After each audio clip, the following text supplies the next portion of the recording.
Welcome to Module 4, where we're going to talk about interview skills and first impressions. This is a 3-part series. Our first part is going to be before you say a word. We're going to dive into first impressions, eye contact, body language, and professional dress. So you got the interview. Your resume and application did exactly what they were supposed to do. They got you in the door. That took real effort and it worked. Now the interview is the door itself. It's your chance to show the person behind the desk who you really are. The good news, most of a strong first impression is completely within your control, and you can prepare every single piece of it before you walk in. First impressions happen fast. Research consistently shows that people form an impression within the first few seconds of meeting someone before you answer a single question. That might feel unfair, but it's also an opportunity. Okay, what this is. A first impression is about showing respect and effort. A strong one clearly says, I take this seriously and I'm genuinely glad to be here. What this is not. A first impression is not a judgment of your worth as a person. That's already been settled in Module 1. People's snap impressions are about signals, not truth. This first impression can be formed before you even speak a word. From the moment you walk through the door, they are reading how you look, how you stand, how you carry yourself.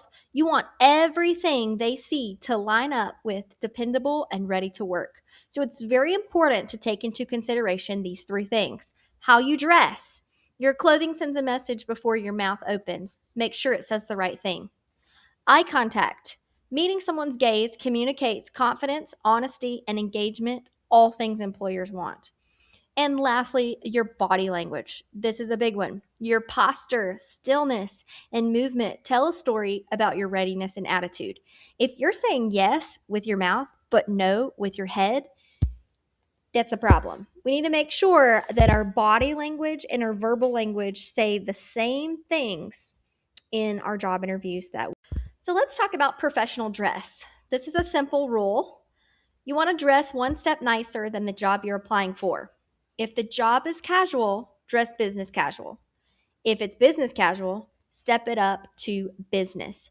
You don't need expensive clothes or $1,000,000 Calvin Klein, all of the, Gucci purses, designer labels. You just need clean, neat, and modest. When you're unsure whether something is appropriate, always lean towards being more dressed up rather than more casual, because overdressed is almost always forgiven. Underdressed is a little bit harder to recover from. Let's talk about specifically what to wear. You want to wear clean and well-fitted clothes that are wrinkle-free and fit your body, but not too tight, okay? Nothing too tight, nothing too short or too revealing.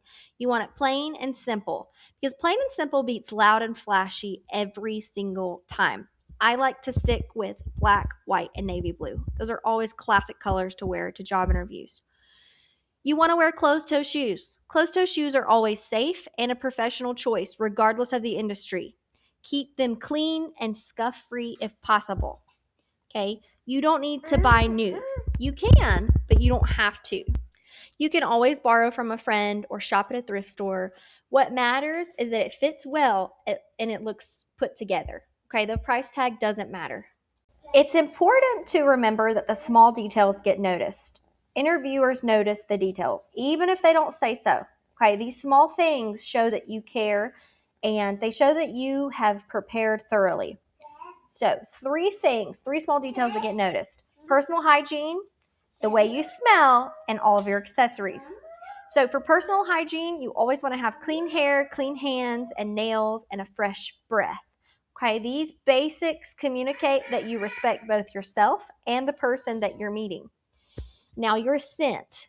Go easy on the scent. Avoid heavy perfume or cologne or anything that smells really strong. You don't want to give your your employer or the person interviewing you a headache. Okay, many workplaces are scent free or have employees with sensitivities. So, when you're not sure or if you're in doubt, just skip it completely. And then lastly, your accessories. Keep your accessories light, minimal, and just very, very simple. Minimal makeup and understated jewelry keeps the focus where it belongs, on you and what you're saying, not on what you're wearing. Eye contact is something that leaves a very, very important first impression. It is one of the most powerful nonverbal signals that you can send. It communicates confidence, honesty, and genuine interest. Okay, all qualities that employers want to see. So you want to meet their eyes when you greet them and hold it naturally while you speak and while you listen. It doesn't have to be a stare, please don't forget to blink. It's perfectly fine to glance away as you gather your thoughts. But then you want to return your gaze and your eye contact because that's natural, that's human. Practice it at home. Look at yourself in the mirror while you greet an imaginary interviewer. And it feels kind of awkward at first, but then it doesn't. And it is very, very important when establishing a positive first impression.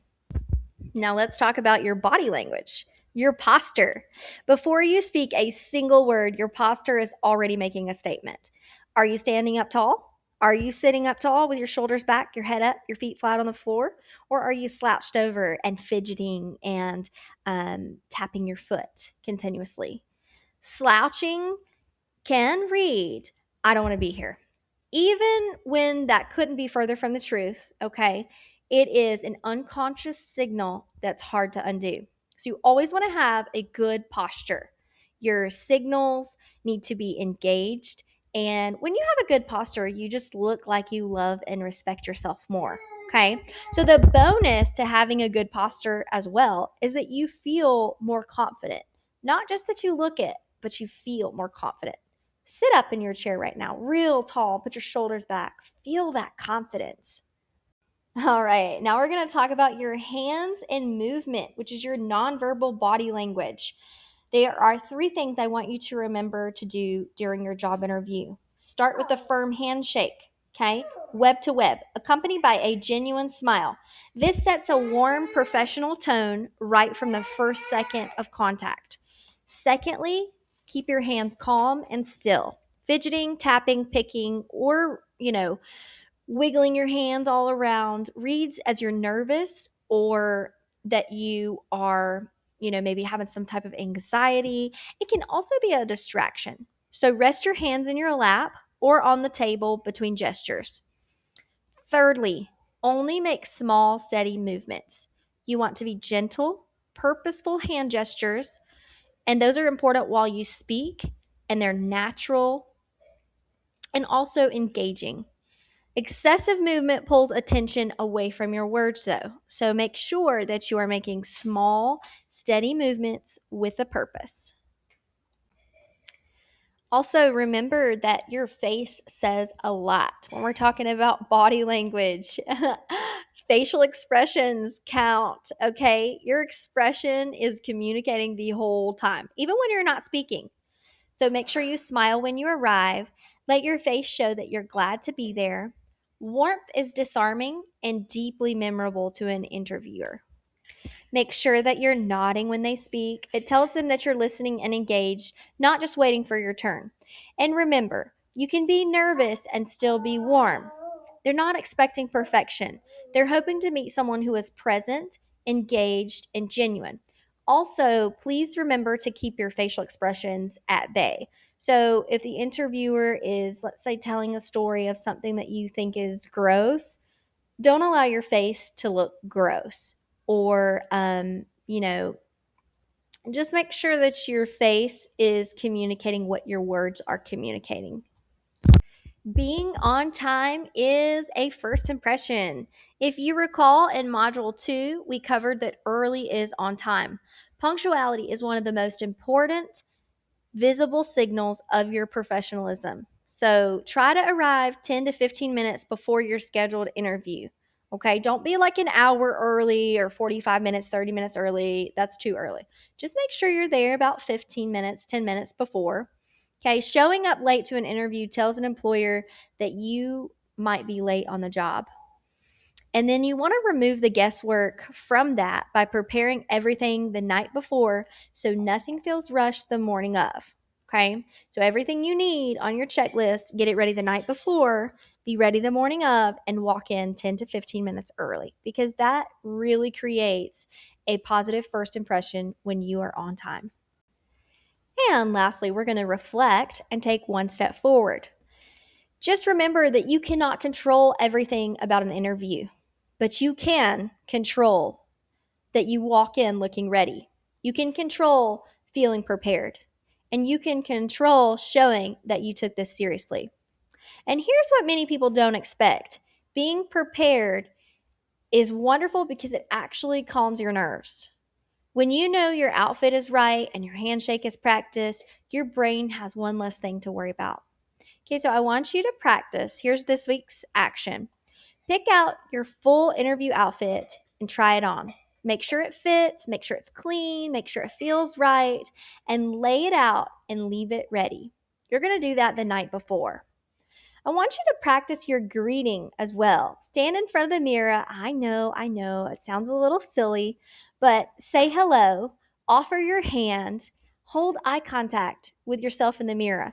Do it a few times until it starts to feel natural, because it will. And then that's one less thing that you have to worry about during your job interview. And I want you to remember that one first impression at a time. You are more prepared than you feel, and you are moving forward one step at a time.